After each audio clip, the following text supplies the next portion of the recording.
दूर पहाड़ों के बीच एक गांव था। उस गांव का नाम खाती गांव था।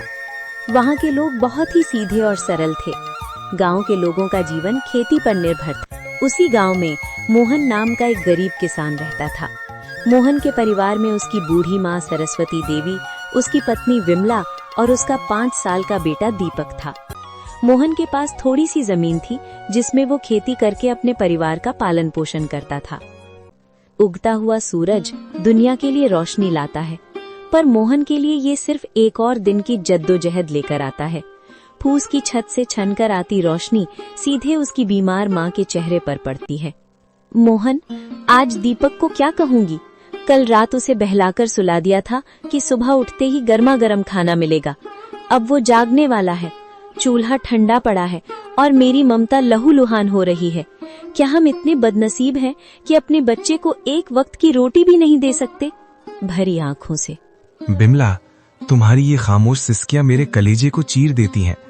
मैं किसान हूँ, धरती का सीना चीरकर अनाज पैदा करना मेरा काम है, पर आज किस्मत ने मेरा ही सीना चाक कर दिया है। जमींदार के चक्कर काट काट कर पैर के जूते घिस गए, पर वो उधार देने को तैयार नहीं। पर हार नहीं मानूंगा, आज फिर जाऊंगा। शायद खुदा को मेरी मेहनत पर नहीं तो इस मासूम दीपक की भूख पर तरस आ जाए। सरस्वती देवी अंदर से खांसते हुए, बेटा मोहन, पास आ। देख, मेरा अंत समय करीब है, पर मुझे अपनी मौत का डर नहीं है।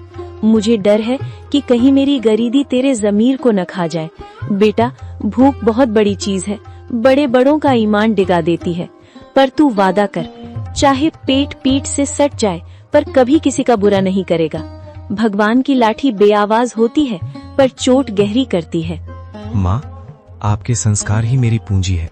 मैं खाली हाथ लौट सकता हूँ, पर कलंकित हाथ लेकर इस घर में कदम नहीं रखूंगा।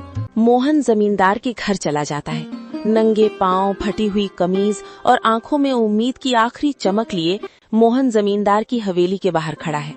सूरज की तपिश उतनी नहीं चुभ रही थी जितनी पेट की भूख और घर में बीमार माँ की कराह चुभ रही थी।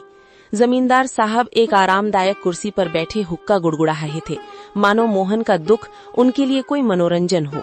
माई बाप, हुजूर, इस अभागे की विनती सुन लीजिए। मैं जानता हूँ कि पिछला लगान अभी पूरा नहीं चुका पाया हूँ, लेकिन मेरी मजबूरी की दीवार बहुत ऊंची हो गई है सरकार।